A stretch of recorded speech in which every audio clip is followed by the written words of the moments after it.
Okay, so we should be recording now.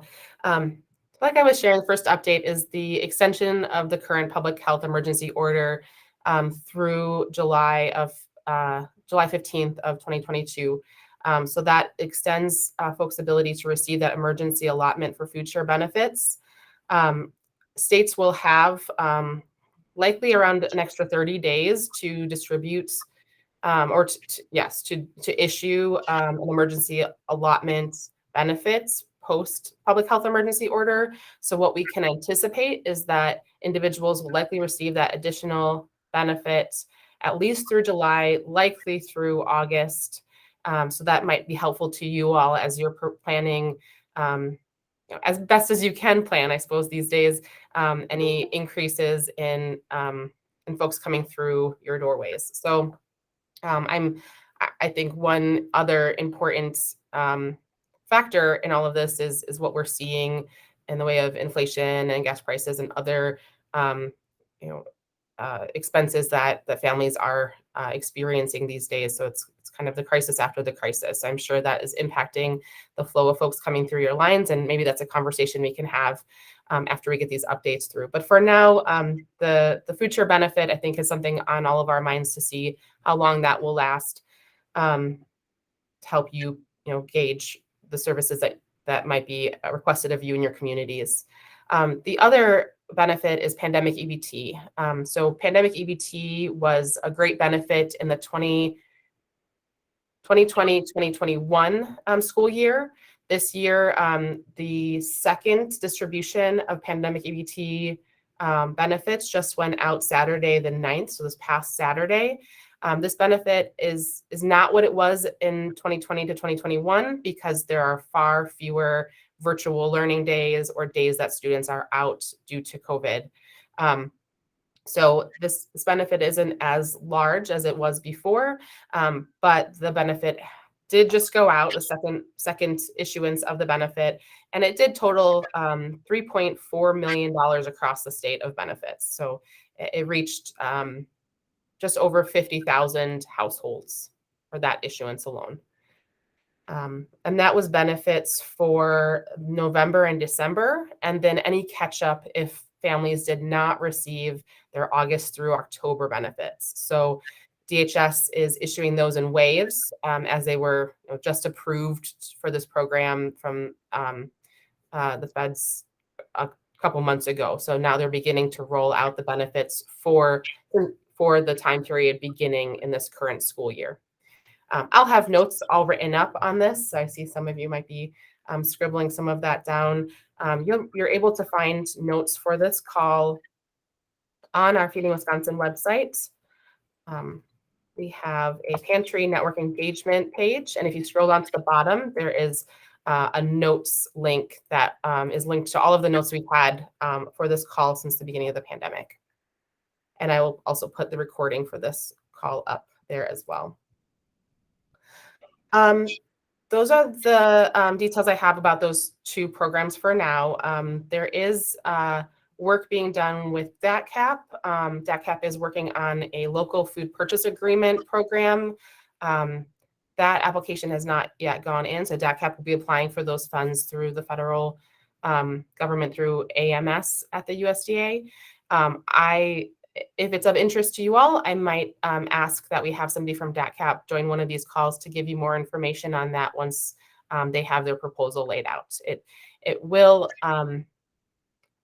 as far as I understand with their proposal so far, it will be a proposal that works in partnership with hunger relief organizations like you all, but the funds will likely go to producers.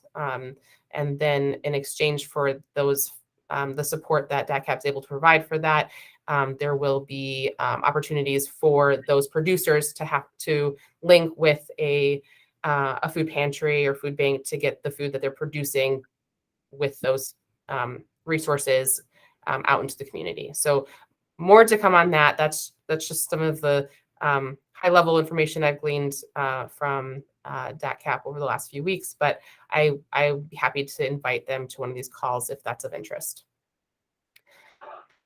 And then on a different note, I just want to take a minute to plug our Feeding Wisconsin Hunger and Health Summit.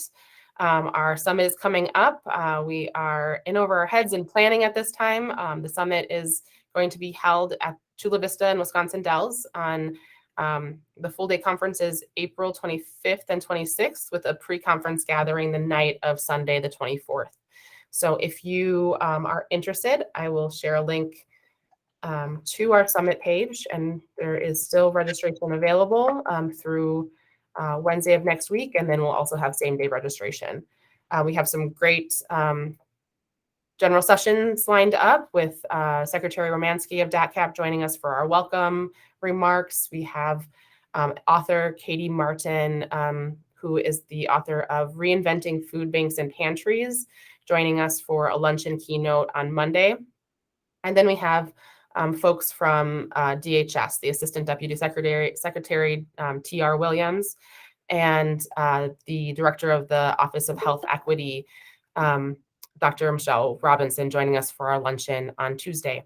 That, along with 30 breakout sessions over the course of the 2 days, one track of which being really targeted at information and sessions to support emergency food organizations like yourselves. So it's a really exciting lineup. We'll be really excited to be in person once again, a lot of opportunities for networking, and just hoping to see lots of you there. So with that, I'll hand it over to Jonathan for any thoughts that he might have. Oh, I have one quick question. I'll just touch on this before handing over to Jonathan. The question is the conference TEFAP based?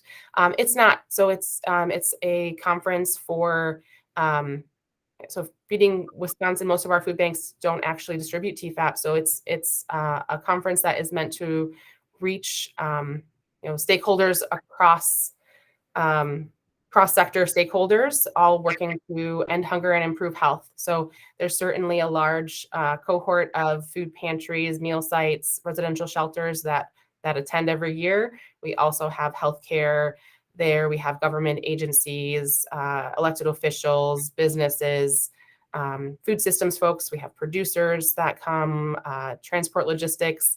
I will drop a link in the chat with the current program, so you have a sense of some of the sessions. But it's a pretty broad-based conference, all meant to help us work better together to end hunger and improve health. So I will now turn it over to Jonathan. Thank you.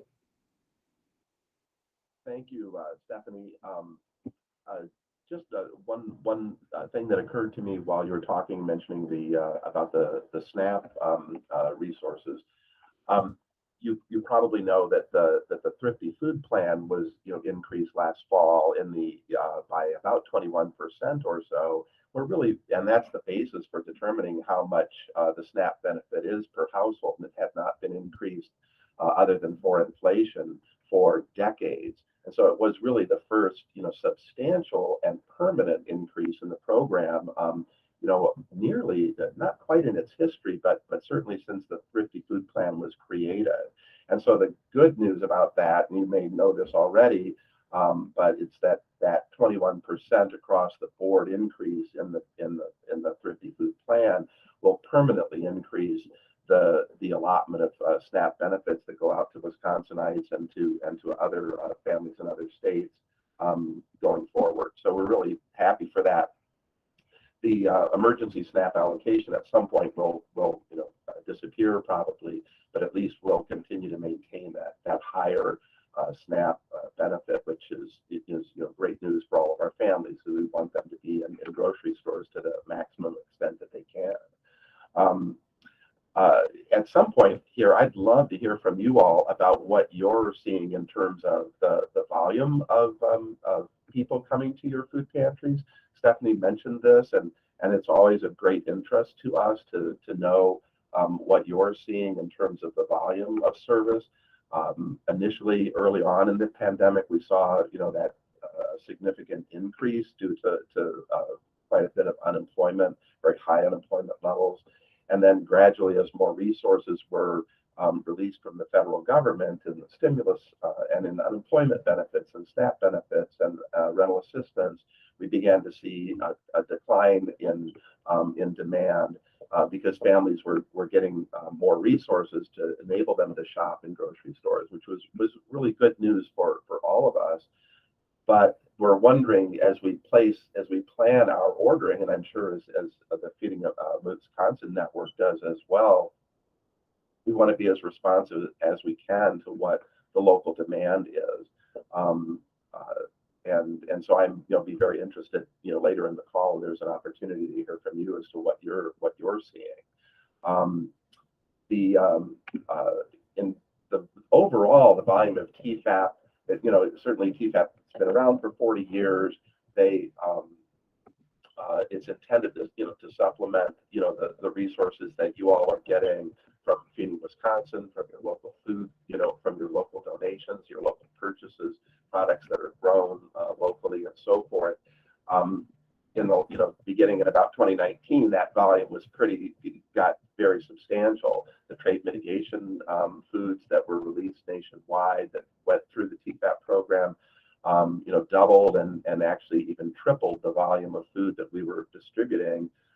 Typically in a year, we would distribute around 12 million pounds of federal commodities, and we were up into 24, and then into the year 2020, we were distributing up to 35 million pounds.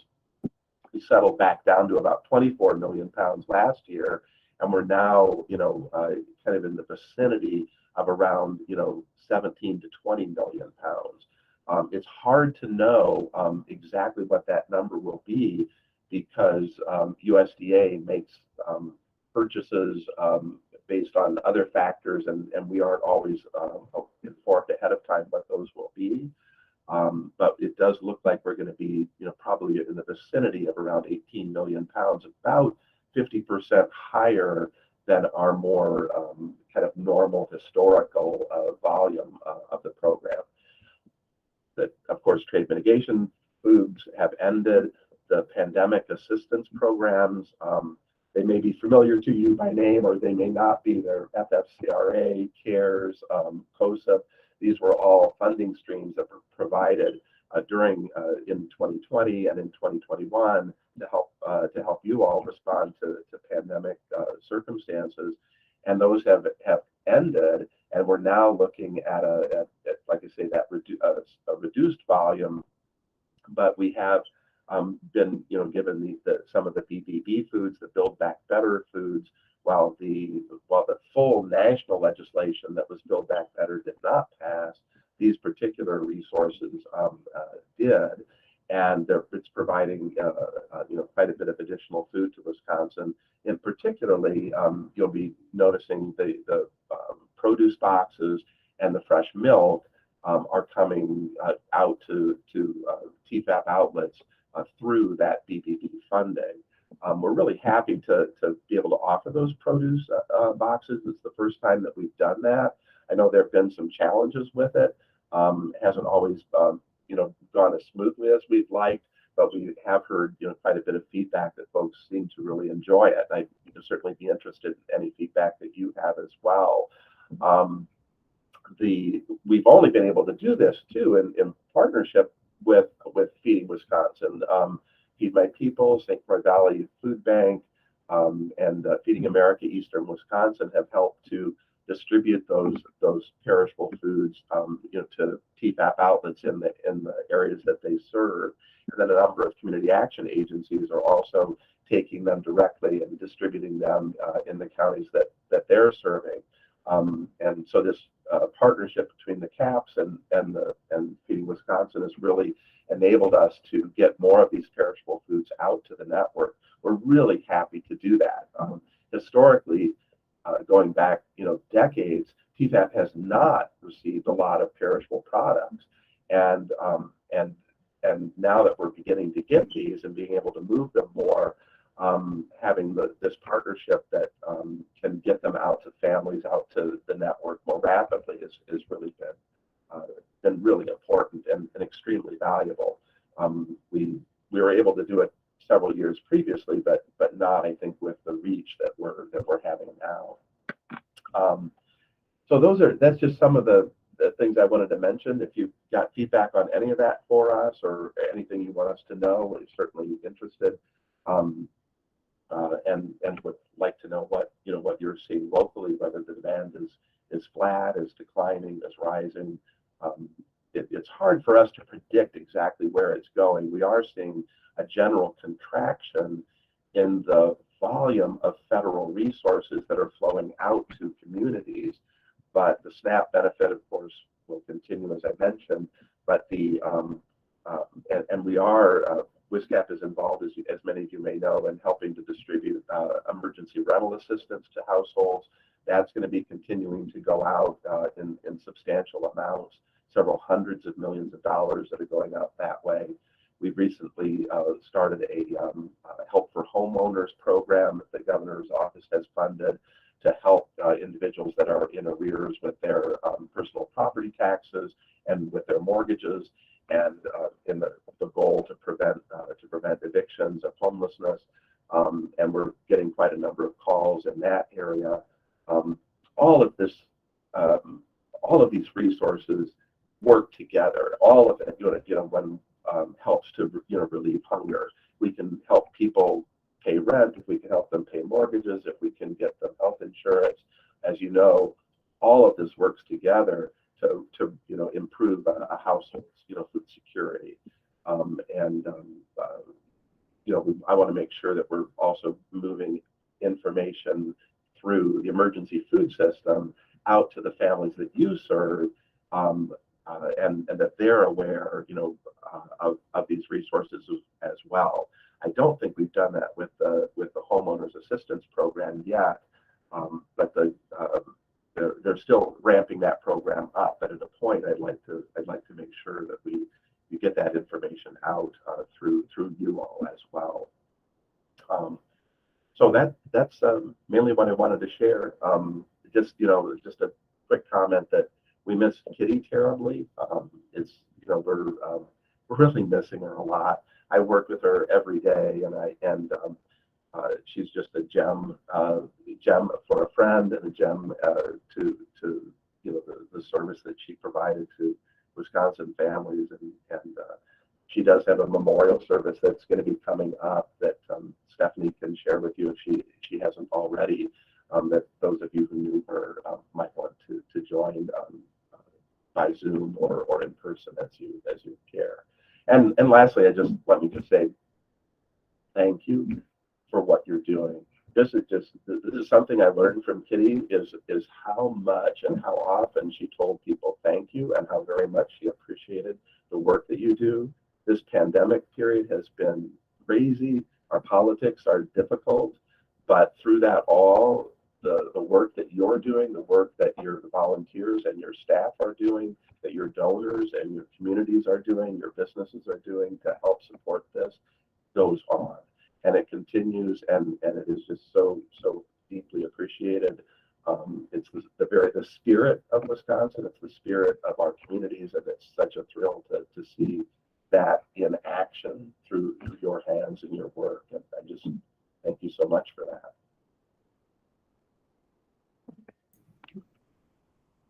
Thank you, Jonathan, for all those updates and for the kind words and the appreciation for the network. It's I can't say it any better than Jonathan did or Kitty always did, and it really is the truth that we've all been through a lot these past few years and before that. And not to use this as another plug for our Hunger and Health Summit, but I'm really looking forward to the summit as a way to just refresh and reflect with you all on the work that we've done together and the support we've been able to provide and want to continue to provide for each other. So with that, I will also, before we jump into discussion, just share that we plan to continue these calls the second Thursday of every month at 11 o'clock, always the same link and same phone number call in. I am hoping that we might put together a schedule of some structured topics, and that's not meant to remove our ability to be flexible and speak to what is timely and on your mind.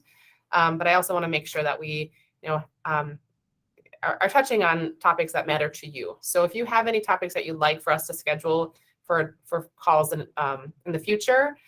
We can certainly work on getting that together. It's been a crazy month trying to get the Hunger and Health Summit plan, so I haven't gotten to that today. And I'll include in our notes, our running notes, that I've already shared the link where you can find those, the information on how you can register for the calls, to have them added to your calendar, and always access this link at this same time, same place. So with that, I think a theme for at least the start of our conversation has emerged is how are things looking on the ground floor of this work? And are you seeing increased numbers of families coming through? And have you heard stories about why that is? I think we can make some assumptions, but it's always good to not assume and hear directly from you as you're hearing from those who need the assistance. So Donna, your hand is raised. Feel free, I should just share to everyone, feel free to raise your hand and we can keep a queue going, or jump in, unmute yourself, use the chat to share any thoughts that you have. Thank you. I appreciate it. Thank you. And thank you, Jonathan, for the update. It's very beneficial. So here in Marathon County in Wausau, we were seeing peaks and valleys, like I think most were, with benefits coming and going. And recently, in the last 2 weeks in particular, we've seen a significant spike, and our numbers keep steadily rising. And anecdotally, I would assume that it is because of inflation and the cost of gas. We're still doing outdoor distribution, and we are going to continue to do that because we are, in case you don't know, our food bank is, we're going to be closing in the fall. We're moving to a brand new campus that we are breaking ground on next Friday, which is very exciting. But so we're just going to continue to do what we've been doing to ease our move. But our numbers have gone up significantly. And then also we have due to the pandemic, we saw an increase in families in Marathon County that were in rural pockets that didn't have access to food. And so we hired a part-time driver, and through the grant cycle last year, we were able to buy a new small cargo van. And that service, we're framing that up now. We've been doing it kind of off the radar, but we've seen a significant need for our delivery program and throughout Marathon County. So that's our update. But yeah, it is the last 2 weeks, our numbers have been going up pretty significantly. We probably serve over 100 households daily. We operate Monday through Thursday, and Friday is our kind of catch-up day. But it's been busy here in North Central Wisconsin. Thanks, guys.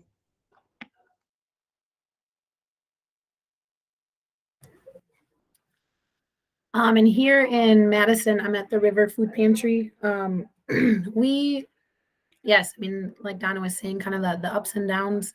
Recently, we were looking at the last 6 months worth of data of both, kind of expecting inflation and the different economic situations to decrease the amount that we were receiving in donations, like food donations, and also expecting our number of households coming to have a huge spike, especially in March. And strangely, we didn't see that. Our assumptions were wrong. We haven't seen a huge decrease in food donations yet. And we also haven't seen a big spike in numbers of households coming. Right now, we're averaging about between 600 and 650 households a week. We're open Tuesday through Friday, with Monday as our prep day. And I mean, slowly throughout the year, like every week, we're increasing little by little, but we haven't seen a kind of significant jump yet as we were expecting. One thing though, our director of development shared a story yesterday, just a conversation she had with a client outside. We're also a drive-through pantry still. Sorry, I've lost my voice this week. I haven't quite found it yet. But she shared that, she was just talking with somebody, and they said that they hadn't come here for almost 3 years. And he shared that he recently lost his job, and, but he'd have another one soon. And so he wouldn't have to come. And she said, well, how about instead of, build up your savings, buy some things that you've been, wanting to, take care of some things financially instead of spending your money on groceries, and still come here for food. And she said it was like a light bulb went on. And he said that he hadn't thought about that before. And I know, just talking with other folks who come here, and talking with folks here and outside of here about food insecurity, that seems common, is people they feel that if they can afford food, even if it means not buying something else that they need, they'll do that, because if they come to the food pantry and get food, that means somebody else won't get food. And so that's one thing we're really trying to share and educate, is that we have enough food. So if you're thinking, do I get new tires for my car, or do I buy groceries? Like, get new tires, come get groceries from us. But that was just one thing that I think, especially people who might be facing food insecurity for the first time, or for the first time in a while, that might be a reason why we're not seeing our numbers increase in a big way, is because people are dipping into their savings first, or they think that they shouldn't come here for some reason, even if it would be beneficial.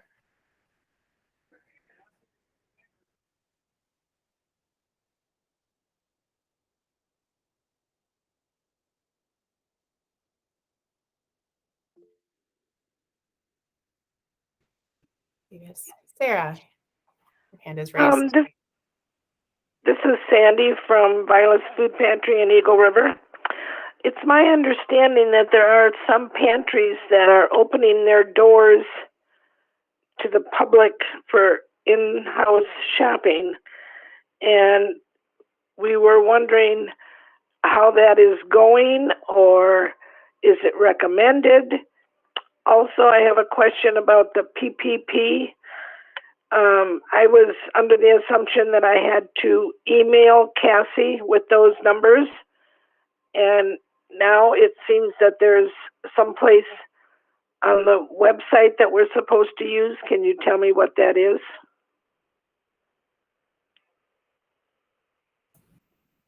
I'm not sure about the website, Sandy, but you would, I'm not sure if Feeding America has set up a website for you to report that. I would just check with Cassie about it, but you would report those numbers to her, and then those end up getting reported to me eventually through her.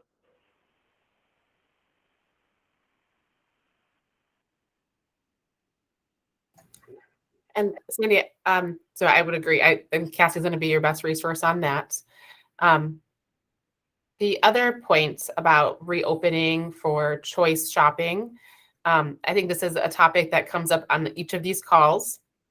And I think the response we get is that some folks are opening up for shopping and doing that in ways that are as safe as they can. So trying to prepare volunteers and guests in a way that is lessening the number of people at the same time. Maybe that means they're setting up appointments. Maybe that means they're doing orders of food. And so I think there's a lot of resources, and I think we could spend each hour of every month talking about what some of the things are that people are doing on that front. I think if you go back to our January and February calls, that was a topic of big discussion of that call was focused on that.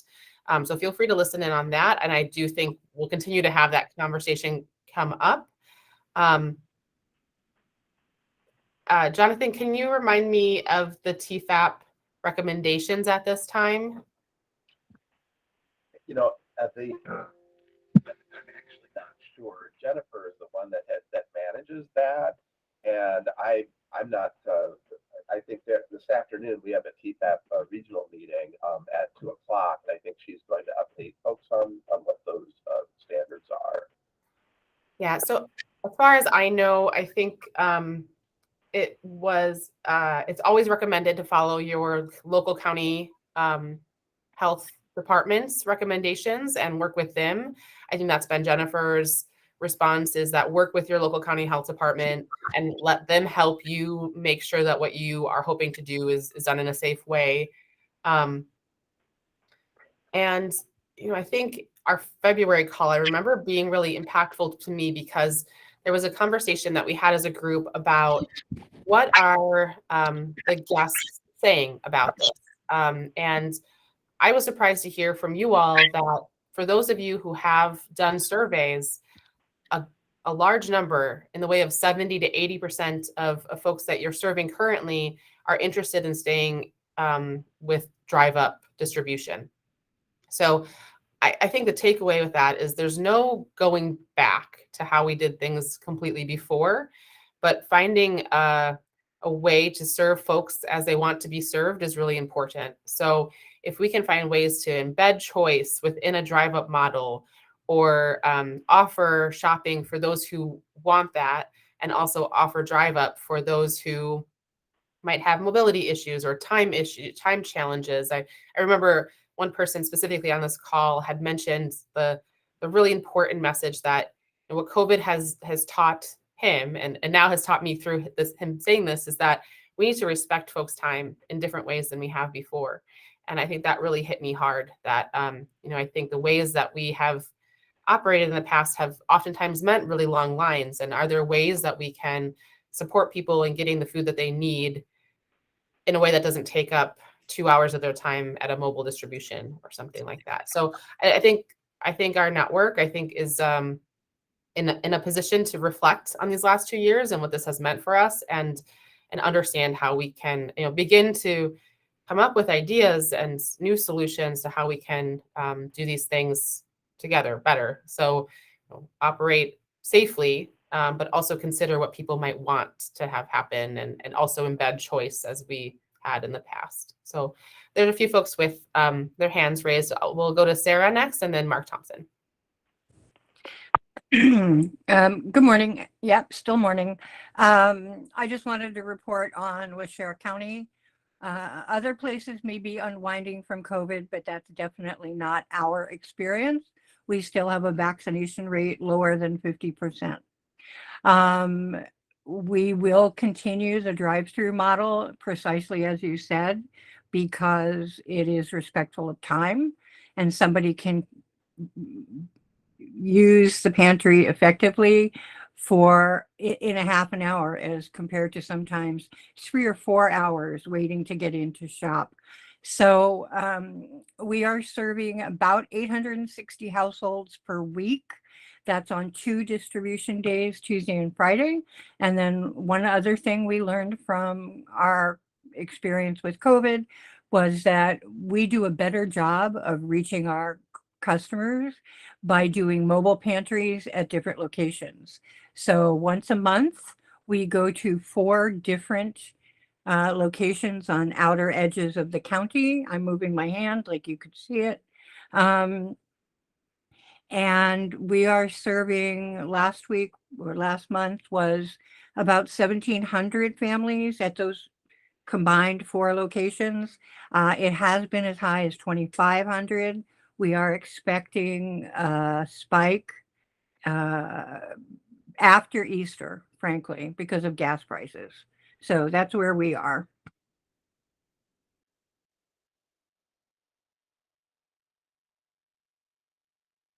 Thank you for sharing that. It's very interesting to hear that you're taking the show on the road to go to folks and support any transportation or other challenges that, you know, might inhibit folks from getting to your brick and mortar location.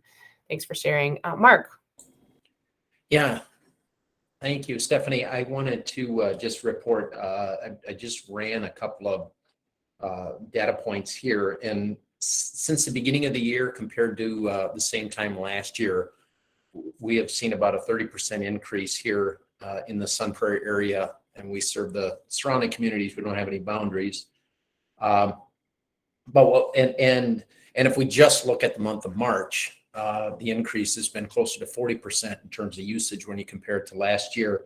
And what's very telling is if we look at new households, so you wonder sometimes how many times are people just repeating using the pantry because they can use it every 14 days. But the number of new households that we saw in March was around 40. This March was 80.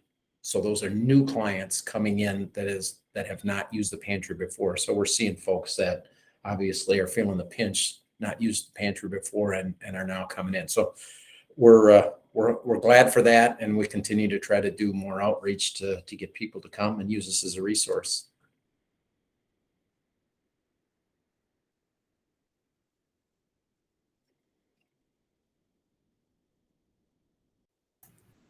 Thank you for that update, Mark. we have heard a few different data points. We conducted a COVID pulse survey with the support of many of you distributing that flyer in November of 2020. And there's multiple other sources that have consistently said 40% of the folks coming through pantry doors have, or I keep saying pantry doors, but driving through, accessing pantry resources over COVID. COVID has been about 40%, 40% who had never accessed those resources before COVID. And it's interesting, Mark, to see that that's, still potentially doubling, month to month, year over year, in that way.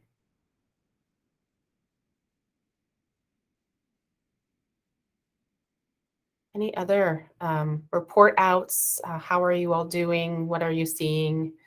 Any best practices or challenges that others can help work through?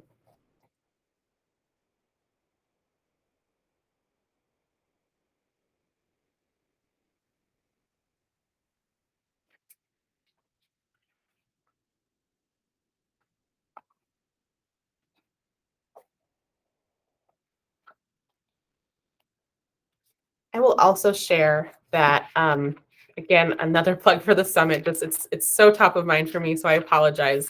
But I just met with some UW-Madison researchers that helped us with that COVID pulse survey of pantry guests.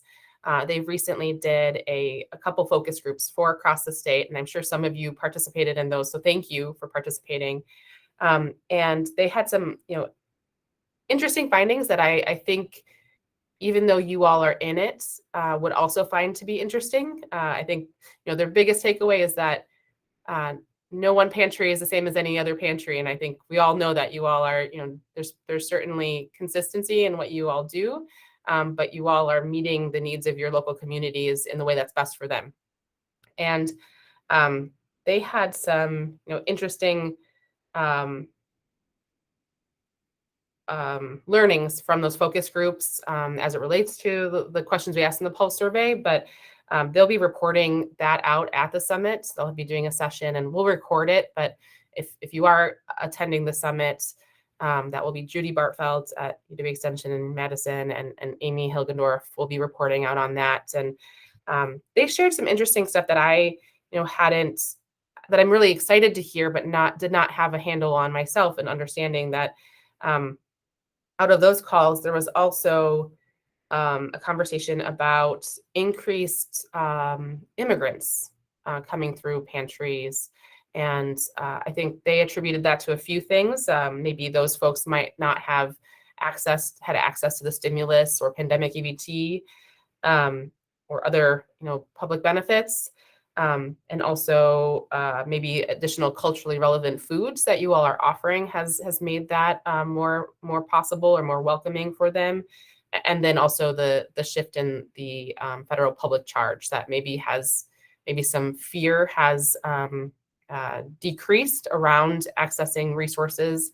But I'd love to hear, as we're talking about, subsets of populations coming through your distributions, are you seeing any ebb and flow of particular folks, and how are you making sure that their needs are met in ways that might be specific to them? Mark.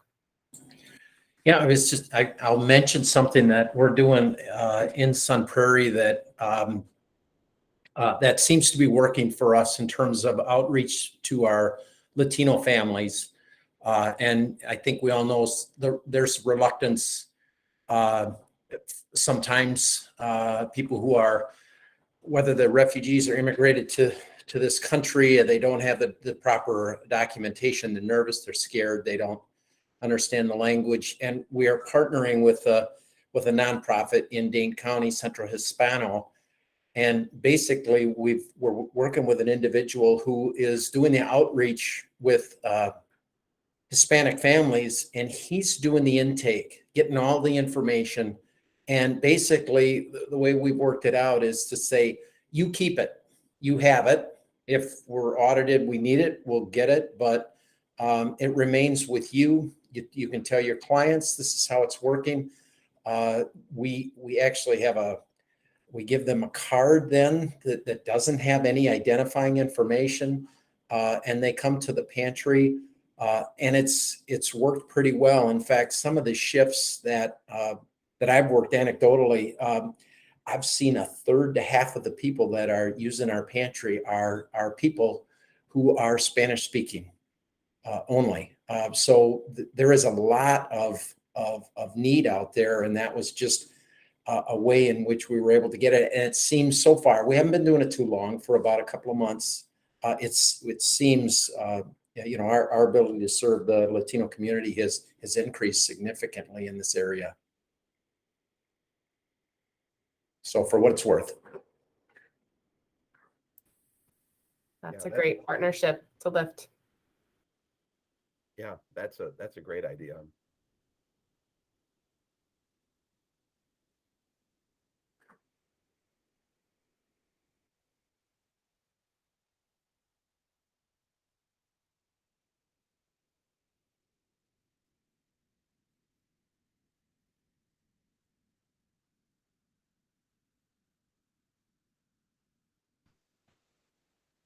Any other thoughts?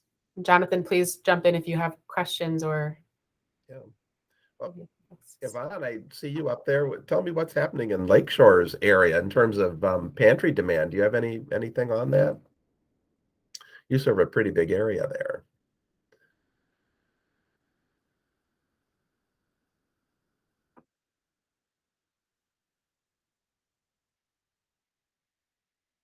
Oh, your microphone just needs to be turned on, I think.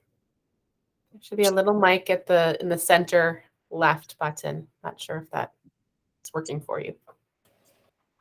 There it goes. Oh, it's been a long year. So what we've seen, I know Sandy posted that our Door County pantry has increased by 26%. I think over the whole network, you have been seeing some ebb and flowing.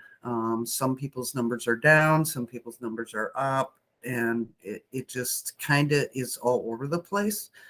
I think overall, though, they're starting to rise. So before we had issues where we had too much food, not enough people, and now people are wanting to make sure that they're getting all the food they can get because they have concerns about increased numbers. So that's what I know. Yeah. Thank you. Thank you, Jonathan. It's good to see you, by the way. Yeah, likewise. Likewise. We've all been so isolated. We're used to getting together. I'm really glad that the Feeding Wisconsin's got this conference coming up because it's a chance to reconnect with people that we haven't seen in person for a while. So looking forward to that. Yeah, I'm hoping my social skills are up to par. Well, mine never were, so I don't have anything to lose.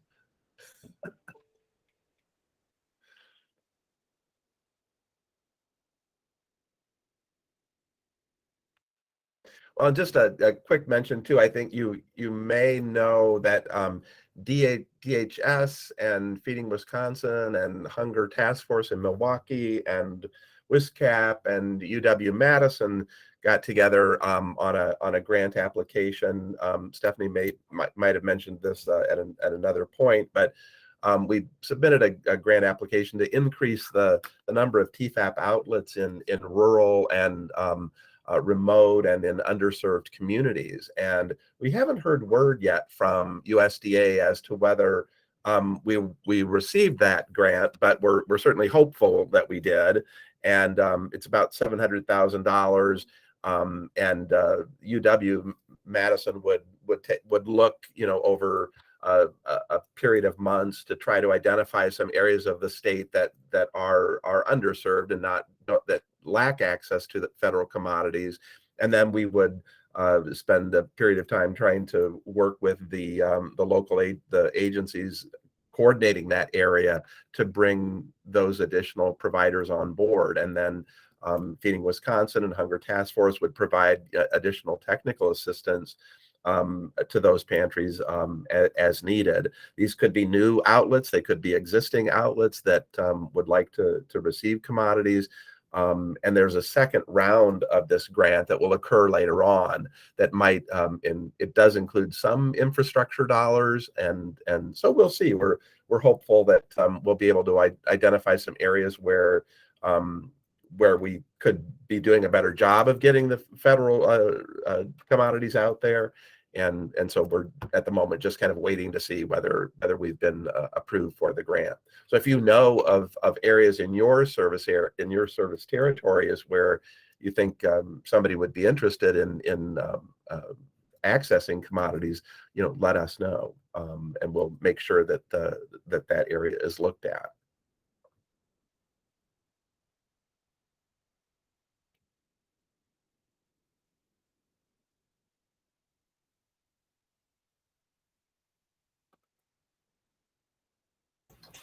And while we're speaking to these federal grant opportunities, I did mention the USDA AMS Local Food Purchasing Agreement grant that DATCP, the Department of Ag, Trade and Consumer Protection, will be applying for. And can I just get a quick pulse from you all if you'd be interested in having somebody from DATCP join one of these calls in the next month or two to share out the details of their application?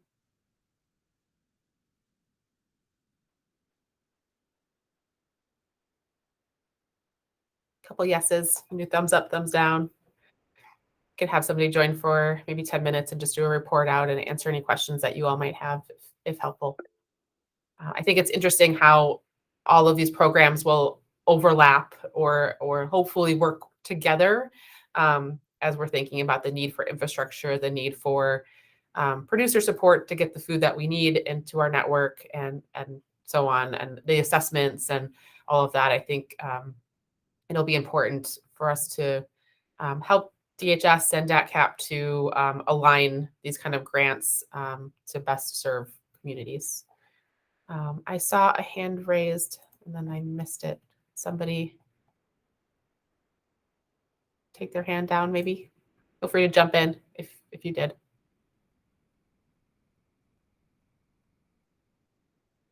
Oh, maybe that was a thumbs up reaction. We'll take it for that.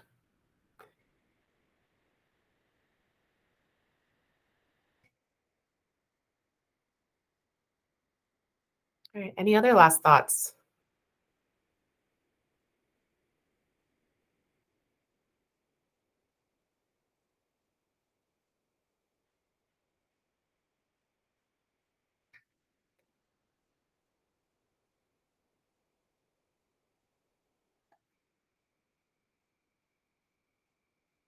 All right. Well, I'm not opposed to wrapping up a few minutes early if there's nothing else that you all have. Again, I hope that I do see many of you in just over a week at our summit or next time on this call. Again, the second Thursday, is that right? Yeah, second Thursday of the month at 11 o'clock. So thank you, Jonathan, for joining, and hopefully Jonathan can be with us for the months to follow as he's able. It's very helpful to hear from you on your updates, and always helpful to hear from all of you out in the communities. And thank you for sharing, and look forward to continuing the conversation. Thanks for everything that you do. Yeah, absolutely. Thanks so much, Stephanie, and everyone. Take care. Bye.